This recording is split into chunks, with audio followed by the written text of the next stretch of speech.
I came home and my house was gone. Just a flat patch of dirt with a shiny sign stuck in the ground that read, "Future site of the Vista HOA Clubhouse."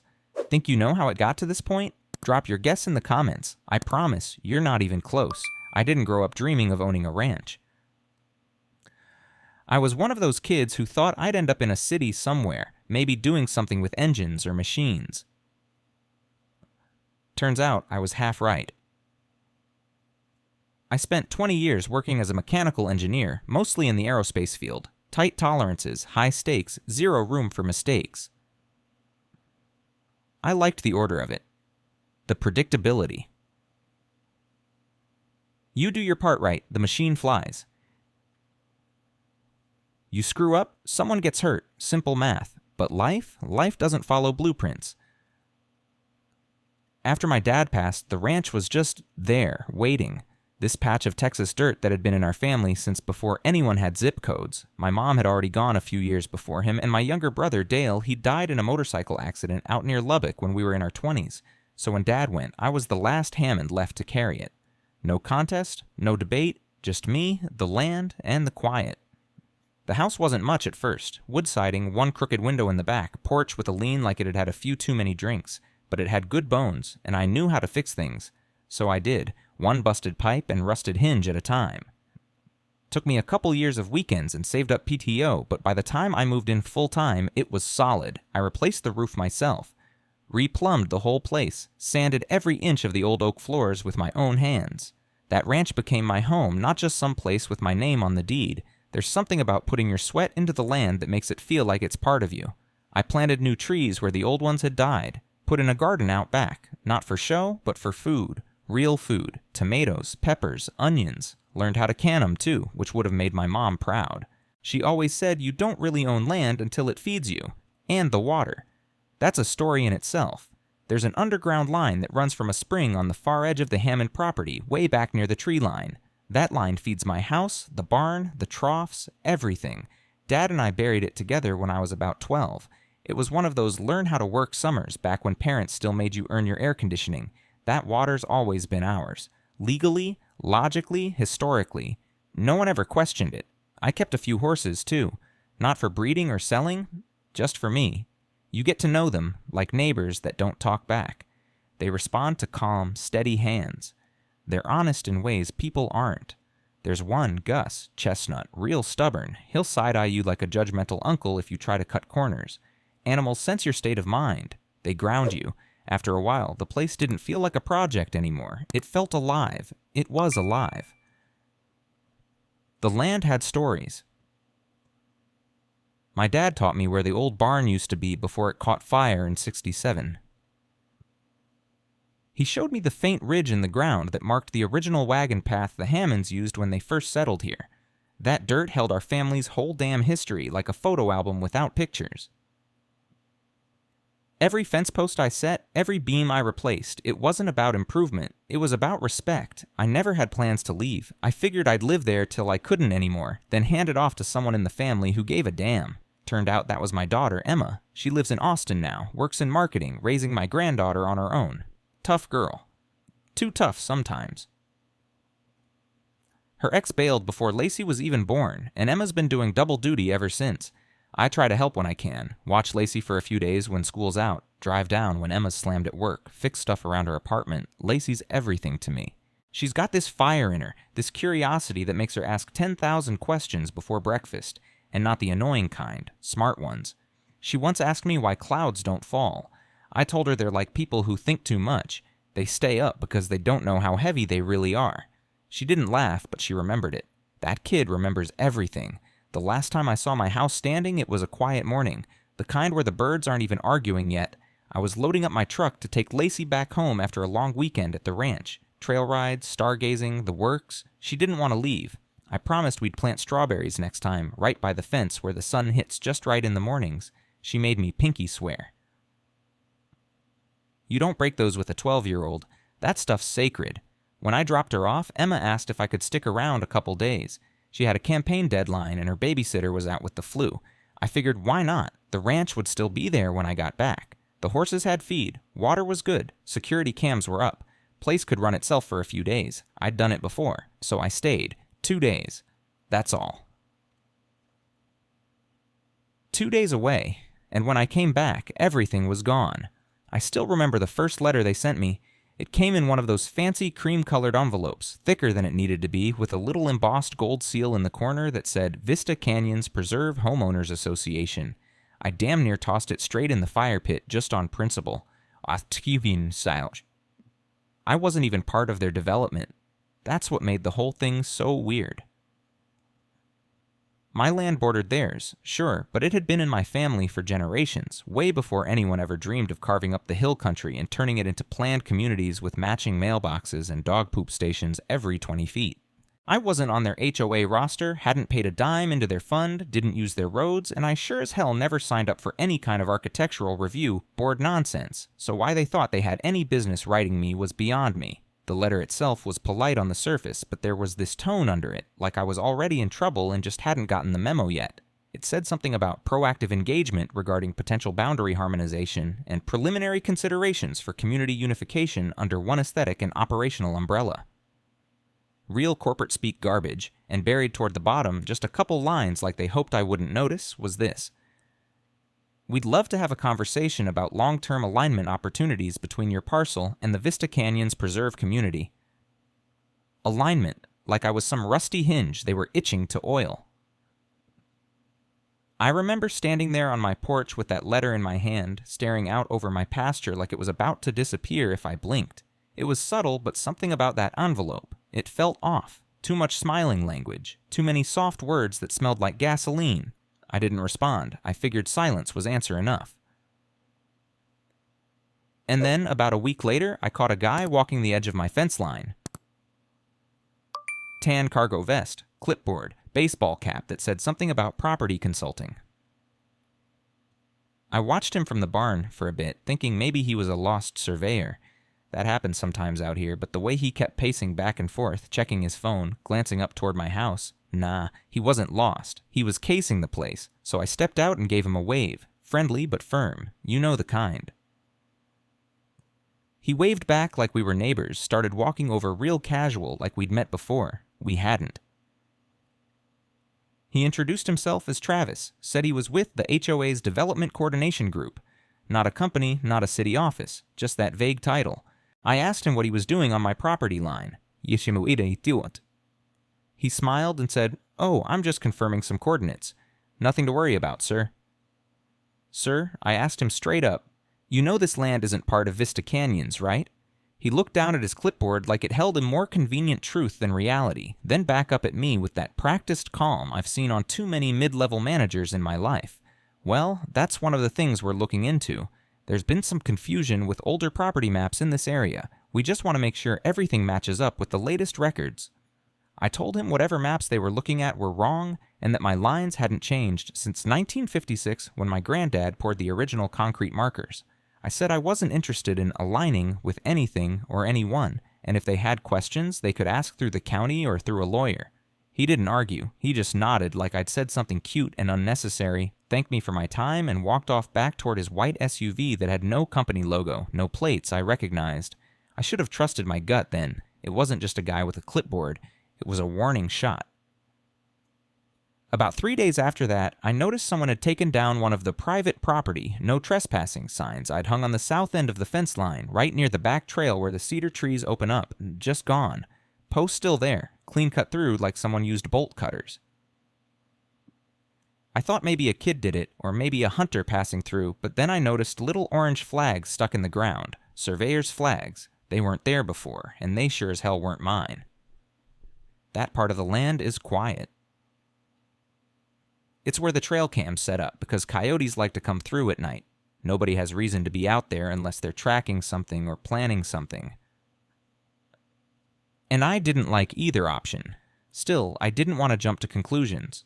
I figured maybe the HOA was just being overzealous, stretching their reach, maybe hoping to intimidate me into a discussion, but there was something else about it that rubbed me the wrong way. It wasn't the letter, or the surveyor, or even the missing sign. It was the way it all felt orchestrated, like someone, somewhere, had already decided my land was part of their vision board, and they were just easing into it slow enough that I wouldn't notice the screws tightening. And that right there, that creeping, quiet arrogance, that's what made me watch them a little closer. Because people like Karen Bentley, yeah, I'd already heard the name floating around the neighborhood Facebook groups. People like her don't make noise right away. They wait, they plan, they wrap their claws in velvet and smile while they circle you, and I was starting to feel circled. Couple weeks go by and I try to let it slide. The letter, the surveyor, the flags, they're all nagging at me, sure, but I've got fence repairs to do, some busted irrigation valves, and Gus had an abscess that needed draining. Life doesn't stop just because you feel a bad wind blowing, but that doesn't mean I wasn't watching. I started keeping a little notebook in the kitchen drawer, just dates, what I saw, anything that seemed off. Not that I plan to do anything with it, but sometimes when things feel slippery, it helps to write them down, put pins in the shadows. Then came the road work, not on my land, just outside it. The gravel access lane that split off from the main road and led up toward my south pasture suddenly had cones and stakes running alongside it. No one told me why, no permits posted, just construction markers like someone was planning a little surprise. I asked one of the guys digging up the shoulder what was going on, and he said, "New utility access for the HOA clubhouse project." Then he pointed up the road, toward my property, and said, "You're Mr. Hammond, right? You'll have water access during the upgrade, don't worry." Water access, that's when my stomach went cold. Because the only water line running anywhere near that stretch is mine, buried decades ago, tied into the spring that's well within my boundary. That line isn't municipal. It's private, maintained by yours truly, and registered to my parcel. And this jackass with a clipboard and dusty boots was talking about it like it belonged to the neighborhood bake sale committee. I called the county office, got bounced around a few times, but finally landed on someone who sounded maybe a little less clueless than the rest. She pulled up what she had on file and told me the utility expansion was part of a pre-approved infrastructure plan tied to upcoming community assets, which meant absolutely nothing. I asked her point blank if anyone had the right to touch the water line on my land. She paused for way too long, then said, "If it's within your parcel and not under easement, no." That "if" sat on my chest the rest of the night like a cinder block. Next morning, I walked the south edge of my land again, and there it was. One of the orange flags was sitting inside my fence now, not just along the outside line. That was new. Not just annoying anymore, illegal. Someone had crossed into my property and marked it like a damn survey picnic. I pulled it up, snapped it in half, and tossed it into the brush. Not long after that, I found my back gate open. It's a heavy gate, wooden, reinforced, with a chain latch that doesn't just swing loose in the wind. I always double-check it, habit I got from dealing with stubborn horses who don't like being told where they can and can't wander. But now, here it was, wide open, just swinging like some idiot left it that way. Gus was still in the pasture, thankfully, but I knew I didn't leave it like that, and I damn sure knew no one had permission to go through it.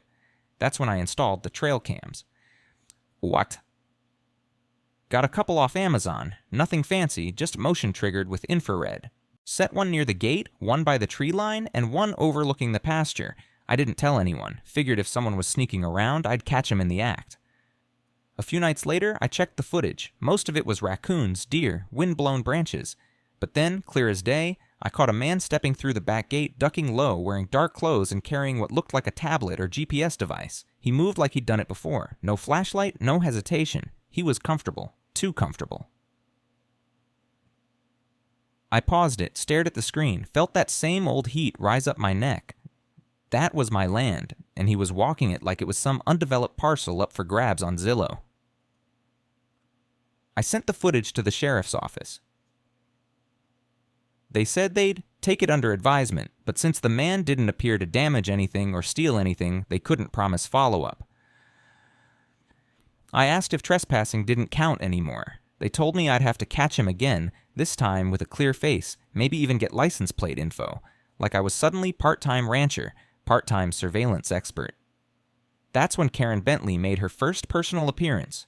She showed up in a silver SUV, rolled up slow, window down, big plastic smile already in place.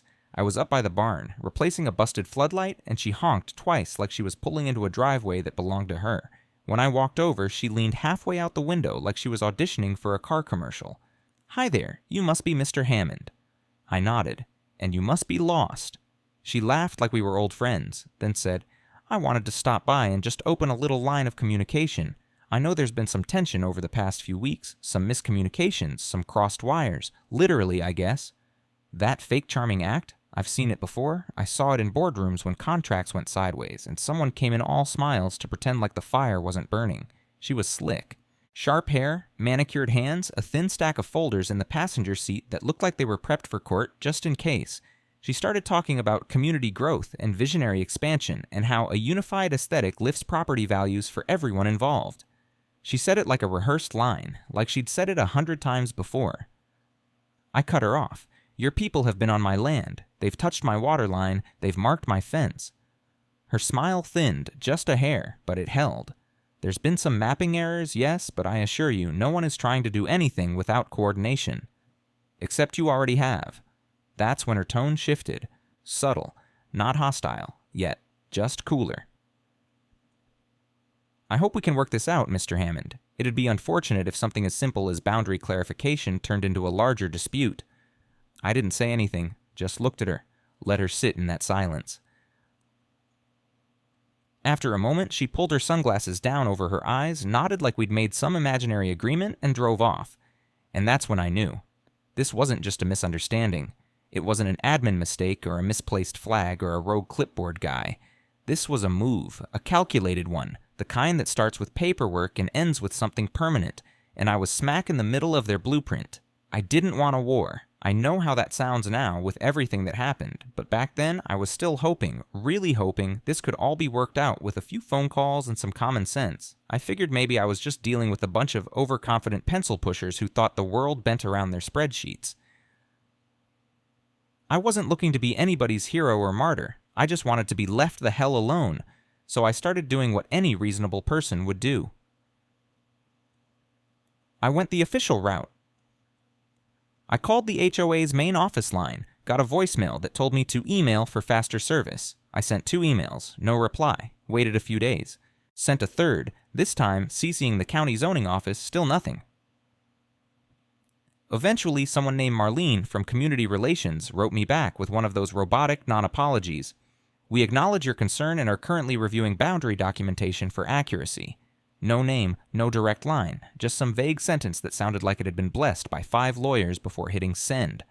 I tried the county next, figured maybe they'd have my back since the water line and land boundaries were registered and recorded. I called, waited on hold, got transferred twice, and finally ended up talking to some overworked guy named Vic who told me he could open an internal inquiry but that boundary disputes involving HOAs typically fall outside county enforcement, which is a nice way of saying not our problem. I pushed. Told him about the letter, the flags, the guy on my land, even showed him the trail cam footage when I drove down there in person. He leaned back in his chair, clicked his pen a few times, then told me the footage was concerning, but not actionable without identifiable subjects or property damage. I asked if trespassing counted for anything anymore. He said it depends on the intent, like that made any sense, so I called a lawyer. Well, the lawyer, the only one in town I knew from back when my dad had a dispute over an easement years ago. Old guy named Hal Riggs. Wore bolo ties and smelled like pipe smoke. Sharp as hell, though. I met him at his office, laid it all out. He listened, nodded a lot, asked for the parcel number, then pulled out a dusty binder thicker than a phone book and started flipping through old land plats. After about 20 minutes, he looked up and said, "Yeah, they're stepping on your throat real slow." He offered to send a formal cease and desist, but warned me that these HOA folks were like snakes in suits. Said they rarely strike until they're sure you won't bite back, and when they do, it's quick and vicious. He told me to be ready for them to try and flip the narrative. Said he'd seen it happen before. People wake up one day the villain in their own story, thanks to some boardroom committee and a few well-placed rumors. Still, I had Hal draft the letter. He kept it polite, firm, and very, very legal. We sent it to the HOA's official address, registered mail with delivery confirmation. It landed. I know it did, but no one replied. That's when I started talking to neighbors. Not the new folks in the stucco palaces with the Tesla chargers and matching potted plants. I'm talking about the old-timers, people who'd been there long before Vista Canyon's preserve started swallowing up every tree and dirt patch in sight. My closest neighbor, Sam Reeves, lived 2 parcels over. Vietnam vet. Kept to himself mostly, but we'd had a beer or two over the years, fixed fences together after storms. I dropped by one afternoon and told him what was going on. He listened real quiet, then took a long pull from his bottle and said, "They tried that with me 5 years ago, told me my tool shed was too close to their property line, claimed it disrupted the visual flow." Visual flow, my ass? I asked him what he did. He looked me in the eye and said, "I moved it. Didn't want trouble. Karen came by afterward with a pie, like it was all some neighborly misunderstanding." That sat heavy in my chest. Sam wasn't a weak man. He was just tired. Retired, living off a pension, didn't have the energy or money for a legal scrap. They knew that. People like Karen count on that. I asked around some more, spoke with a woman named Deirdre, couple streets down, who said she used to run a small daycare out of her home until the HOA gently reminded her it was in violation of approved activity standards. They fined her $500 for unauthorized signage, and when she pushed back, they threatened a lien. She shut down the daycare the same week, started working at a Walgreens instead. One by one, I saw the pattern. Quiet pressure, legal-sounding words, pretend kindness with a loaded pistol behind the back. I wasn't the first. I just might have been the first one who didn't roll over. I sent another letter through Hal, this one more direct. Cited specific laws, parcel numbers, footage timestamps. Threatened to file for injunctive relief if the boundary violations continued. Karen finally replied, not to me but to Hal, with a vague, condescending note saying they were evaluating the situation internally and working toward a resolution that serves the greater community. She signed it with a little flourish, like she was some damn senator. I even called the sheriff's department again, asked to speak with someone higher up, got a deputy named Lofgren who seemed halfway interested. I told him everything, again. He agreed to do a drive-by patrol now and then, but said unless something escalated, his hands were tied. I told him things had escalated. He said, "Well, keep recording." Last thing I tried was the local zoning board. Drove down there in person with a binder full of maps, photos, and documentation. I explained it all to a staffer named Nicole, who looked like she'd rather be anywhere else. She took copies of what I had, said someone would follow up. No one ever did. Every avenue I tried led to a wall, and every time I hit that wall, the silence on the other side got louder, like they were daring me to keep knocking. I'd done everything by the book. No drama, no threats, just a man trying to protect what was his, using the systems built to help people like me. But let me tell you something about those systems. They only work if the other side plays fair, and Karen Bentley doesn't play fair. I was sitting at the kitchen table with a cold cup of coffee, flipping through the same stack of documents I'd already read 100 times when it hit me.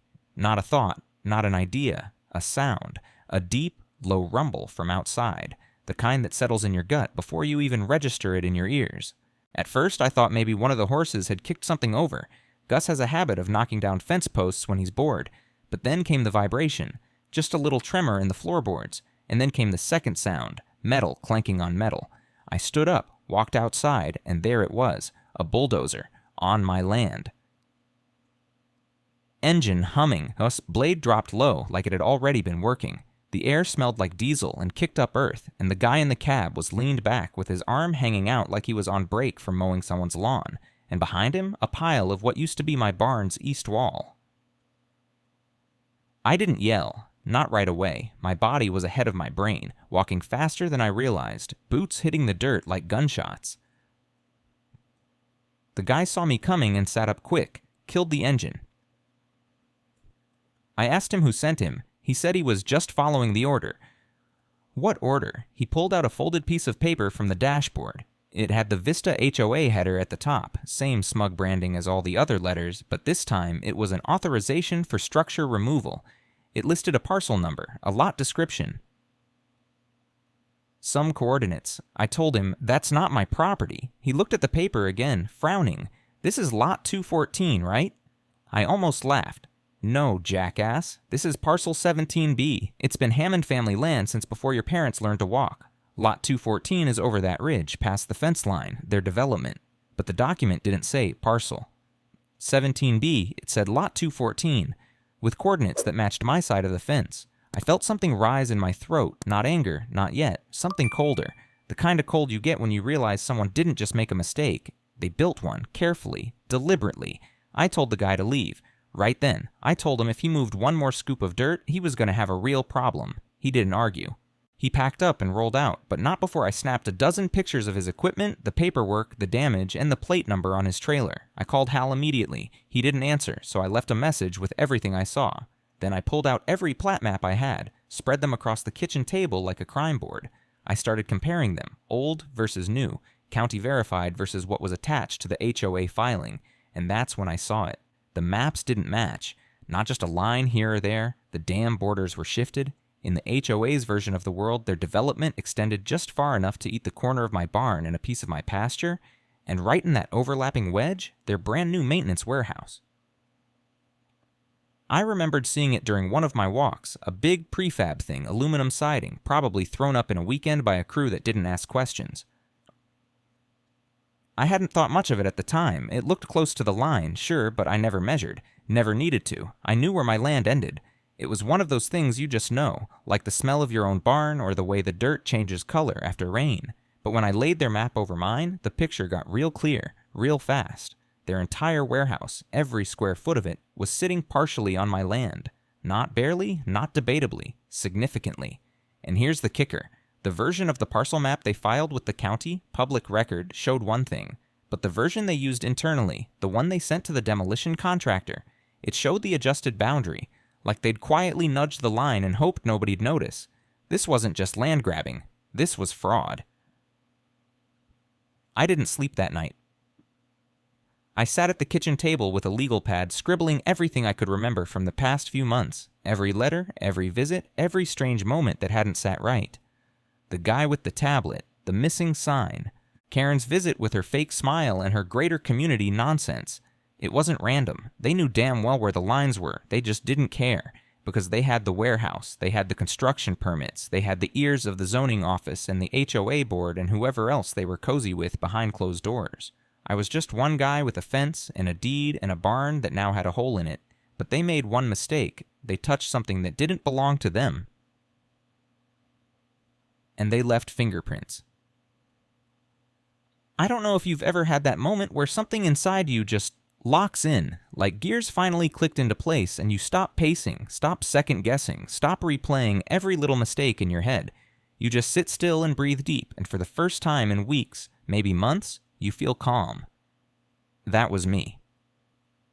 Right there at the kitchen table, surrounded by coffee-stained plat maps, a torn-up cease and desist letter, and a memory card full of footage I hadn't even fully reviewed yet. They'd pushed too far, and they'd done it with the confidence of people who've never been told no. That was their mistake. I started with the trail cam footage, pulled every SD card, sorted it by date, scanned each clip frame by frame. I wasn't looking for faces. I already knew the HOA liked sending ghosts in clean shoes. What I was after were patterns. Movement.timing, which gates they used. How they came in, whether they avoided certain areas. I marked it all down. Even caught one guy, probably the same GPS-toting scout from before, walking along my tree line with what looked like a document tube. That meant maps. That meant planning. Next was the internal HOA map, the one the contractor used when he bulldozed the side of my barn. I'd taken pictures of it from his dashboard, but I needed better, so I paid a visit to the county recorder's office again, but this time I wasn't polite. I asked for every version of the Vista Canyon's preserved development filings, starting from the original plan all the way through the most recent modifications. I even paid to have physical copies printed. 32 pages, all filed over the last 4 years.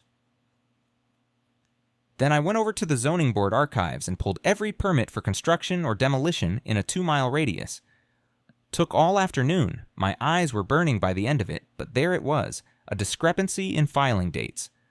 The warehouse was permitted based on a land survey that hadn't been submitted yet at the time of application. Meaning someone filed for approval using a map that technically didn't exist until weeks after they got the green light. That's not just sketchy, that's illegal. And then came the kicker. I found an old plat map from when the county digitized land records back in the late 2000s. It was marked up in blue pen, looked like someone had tried to trace possible infrastructure routes. The handwriting was messy, but one word was underlined twice. Spring. and the arrow pointed straight at my wellhead. That's when it clicked for real. This was never just about harmonizing boundaries. They didn't care about fences or barns or aesthetics. They wanted my water. That well was grandfathered in, private, registered, not part of any municipal system, clean, reliable, and sitting on land that just happened to border their biggest new phase of development. They needed water pressure to hit their new elevation. I had it. They didn't. And Karen Bentley, she was orchestrating the whole damn thing. That night, I made 3 calls. First was to Hal, told him everything. He didn't even hesitate, said he'd bring in a colleague of his, someone who specialized in property fraud and real estate manipulation. I told him to go ahead and draft a formal land encroachment notice while he was at it. This time, we were going on offense. Second was to a guy I'd met a few years back. Derek Moser used to be a private investigator for insurance fraud cases. He owed me a favor from helping his nephew get through vocational school. I told him I needed help tracking internal HOA communications, anything public, anything digital. Social media, newsletters, emails sent to residents. Nothing sneaky, just what was already floating in the open air. He was good at reading between the lines, finding patterns others missed. Third was to Rachel. I hadn't talked to her in a couple months. We first met at a town hall years ago where she was doing a story on rural zoning abuse. She'd interviewed me briefly, but I remembered her as sharp, curious, not afraid to step on toes. She picked up right away and said, "You sound different." I told her I had a story, a good one. She told me to meet her for coffee. When we sat down, I laid it all out. Not just the bulldozer, not just the fake maps, the whole picture, the slow squeeze, the manipulations, the silence when I followed the rules, and the warehouse, built illegally, sitting right on my land like it belonged there. She didn't interrupt. Just scribbled like her hand was trying to catch fire. When I finished, she looked up and said, "You got proof?" I slid the folder across the table. More every day. She didn't even hesitate. I want it. All of it. I want to blow this wide open. We made a plan. Her angle would be soft at first. No accusations, just a look into HOA influence in rural Texas developments. Enough to draw attention without spooking the beast. While she worked that end, I kept digging. I collected invoices from local contractors, tracked every movement of HOA vehicles near my fence, talked to residents who'd had run-ins with Karen. Some were scared, some didn't want to get involved, but a few, especially the older folks, were mad. One guy named Vic told me Karen fined him for having an unapproved flagpole. He was a Marine. That pole had been there 15 years. He took it down after they threatened a lien. He wasn't proud of it. The more I gathered, the more it felt like I was building something heavier than just a legal case. It was a story, a pattern, the kind of thing that makes people squirm when you say it out loud in a courtroom or on a 6 o'clock news segment. But I wasn't rushing. That's where they'd expect me to mess up, act out, go full cowboy, cut their water, smash their fences, threaten someone in the parking lot. Hell no, that's what they wanted. Give them a reason to make me the problem. So I didn't take the bait. I moved quiet. I documented everything. I met with Hal and Derek every few days to tighten the case. I let Rachel do her thing, and I kept feeding the horses, repairing the barn, cleaning the damn ash where the wall used to be. I still wore my same old boots, still drank my coffee from the chipped mug with the Hammond Ranch logo on it, still walked the perimeter every evening, even when I was dead tired. Because this was still my land, and if they wanted to take it from me, they were going to have to do it in front of God, a judge, and half the damn county. When I pulled the trigger on the plan, I expected pushback. I expected some passive-aggressive emails, maybe a lawyered-up letter or two, or even a slap-on-the-wrist response from the HOA's PR arm. What I didn't expect was just how fast they went from smug to sloppy. Hal filed the encroachment suit first. Not a threat this time, not a warning, an actual suit. We submitted the evidence along with it. Land surveys, plat overlays, timestamp trail cam footage, and the contractor's own documentation showing they'd been given falsified coordinates. That alone should have been enough to trigger an investigation, but we weren't counting on should've. We filed in district court, not the HOA's little kangaroo setup. We wanted sunlight, witnesses, and a courtroom that didn't run on bake sale politics. The morning after the suit landed, Rachel dropped her piece. Headline, resemblance. When the fence doesn't hold, Inside one man's fight against HOA overreach. It ran online and in print. Local paper picked it up first. Then a regional affiliate. By noon, it was on a couple national blogs that track property rights abuses. The photo Rachel used?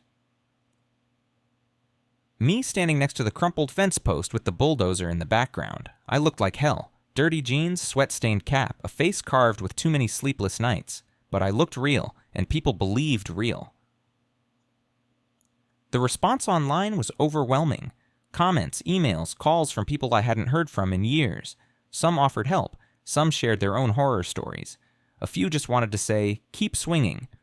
Rachel called me that night. Her voice lit up like Christmas. You're going viral, cowboy. I should have felt good, and part of me did, but that's when the real fight started. The next morning, I woke up to find the water pressure at the house was damn near zero. Checked the lines. Nothing leaking. No valves tripped. I walked up to the head of the spring and found a fresh padlock on the valve box.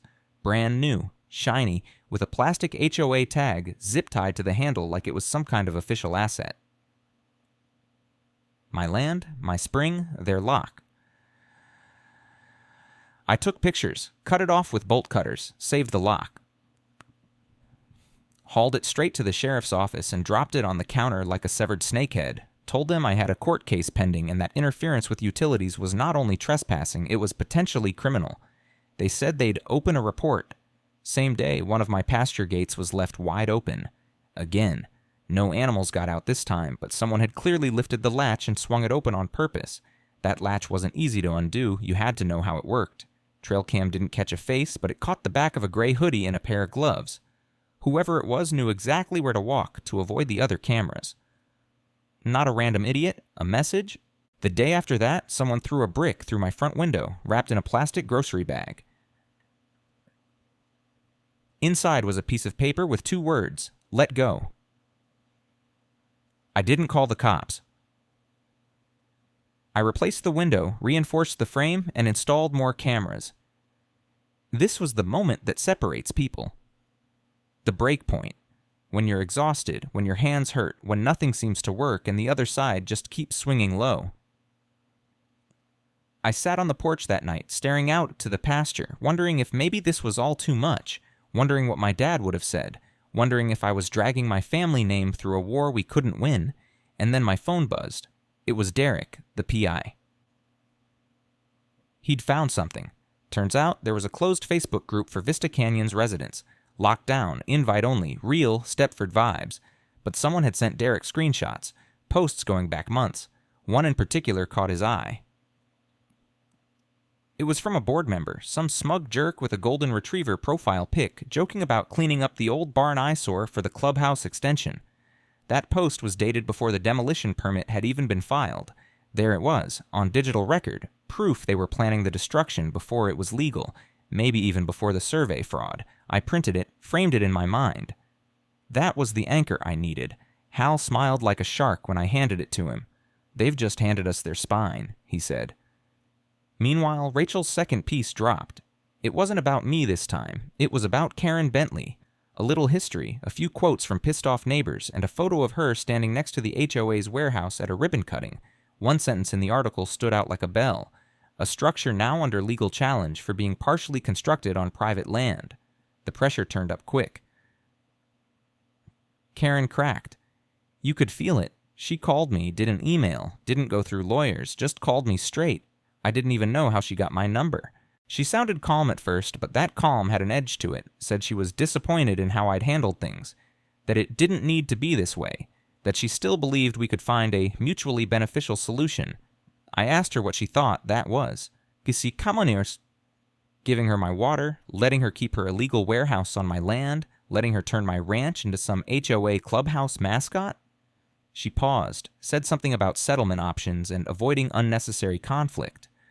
I told her the conflict was necessary, because people like her count on silence, count on fear, and this time she was getting neither. She hung up. 3 days later, Rachel called again, said someone tried to break into her office, busted the lock, smashed a printer, didn't take anything. But the filing cabinet that held her physical notes emptied onto the floor, papers scattered. She laughed it off, but I could tell it shook her. I told her to stay somewhere else for a few nights. She refused. Said, "This is the part where they panic. That means we're close." And she was right, because after all their moves, after the pressure and threats and dirty little games, we were still standing. Still louder, still public. And Karen, she just started losing control. It started with a town hall meeting.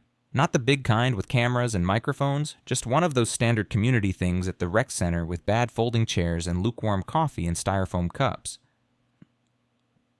The type nobody really pays attention to, unless, of course, there's blood in the water.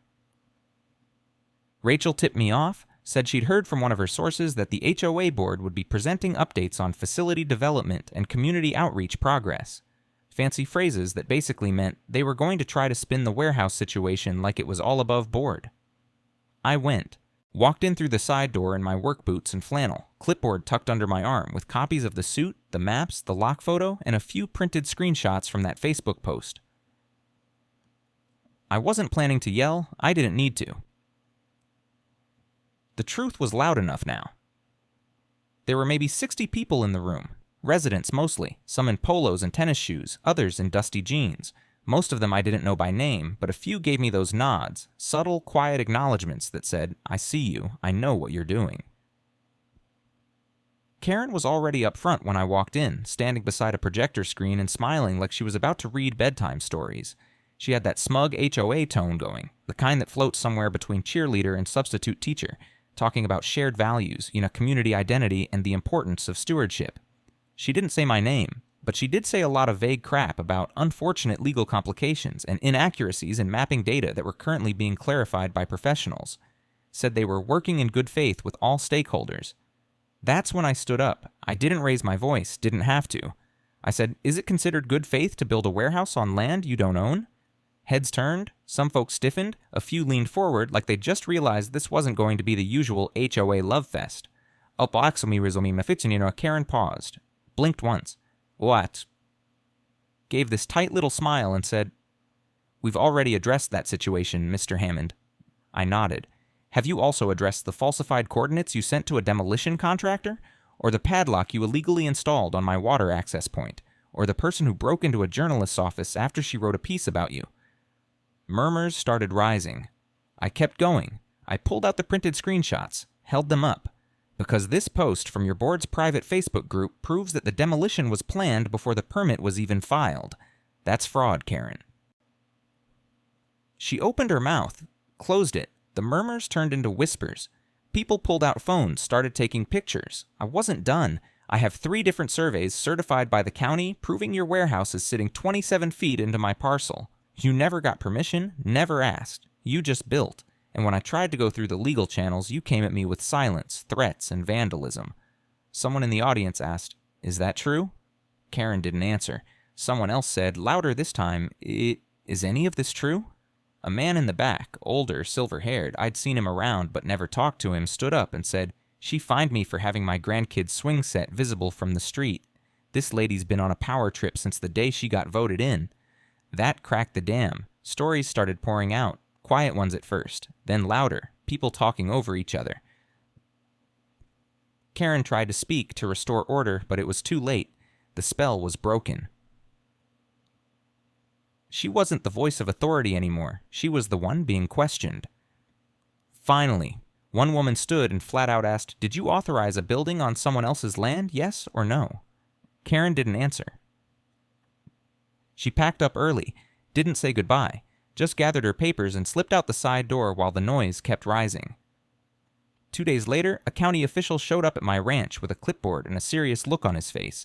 Said he was there to inspect the parcel line. Said he'd been asked to verify the active boundaries surrounding the Vista Canyons preserve development.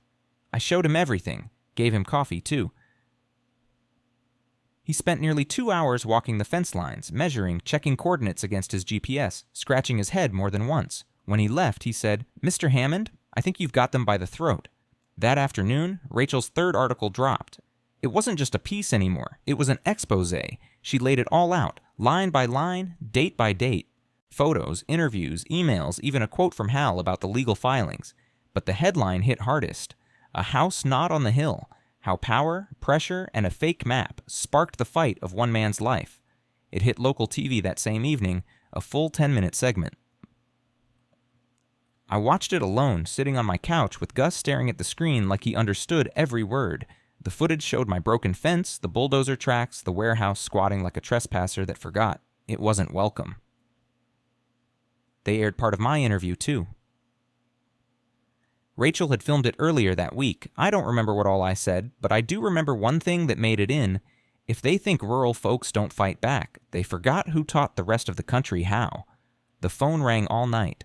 Friends, strangers, veterans, ranchers, hell, even a teacher from Lacey's school. They all had one thing to say: keep going, and I was going to, because this wasn't just about my land anymore. It was about every single person who'd been told to sit down and shut up. And now, they were standing up. The land feels quieter now, not in a lonely way, more like the kind of quiet you earn, like the end of a long day's work when the sun's dipped behind the ridge and the only sound is the creak of wood settling and the wind brushing through the cedar trees. I rebuilt the barn wall, took my time with it, didn't want it to just be fixed, I wanted it right. I used rough-cut cedar from a mill a couple towns over. Smells like home every time I step inside. Gus seems to like it too. He's calmer these days. Maybe he was picking up on all that tension before. Animals feel it, you know. They feel things we don't always catch. The warehouse is gone. They tore it down in sections, quiet and fast, like they hoped nobody would notice. But people did notice. Folks drove out just to watch. A few even brought lawn chairs and sat by the fence. One guy brought a cooler and offered me a beer like it was a 4th of July parade. I didn't drink it, I had work to do, but I appreciated the gesture. Karen Bentley stepped down not long after the public hearings. No announcement, no press release, just a quick line buried in a HOA bulletin about her shifting focus to personal priorities. Word around the neighborhood is she moved out of state, left the house, left the job, left the mess. I'd be lying if I said I didn't feel a little hollow about it. I didn't want to destroy someone. I just wanted my land, my life, my peace. Rachel's doing good. Her articles won a regional award, some journalism thing I can't pronounce, but she says it means a lot. She swung by a couple weekends ago with a mason jar full of her mom's peach jam and a print copy of the magazine with my face on it. Said she wanted me to have the first one. I told her I wasn't much for pictures, but I kept it anyway.